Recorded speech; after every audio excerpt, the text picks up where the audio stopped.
Hello, friend. Today we will show you how the UV laser marking machine works. The material surface is irradiated with the high energy density UV laser to vaporize the material surface, thus forming patterns or text on the material surface. UV laser marking machines generally use 355 nanometer UV laser. The marking speed of the UV laser can reach 9000 mm per second.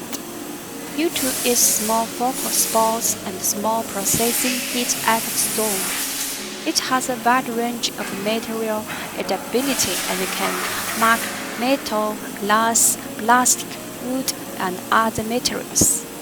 Jiankun technology supports free testing samples and laser marking solutions consoles. Welcome to Jiankun website www.jiankunlasermachine.com.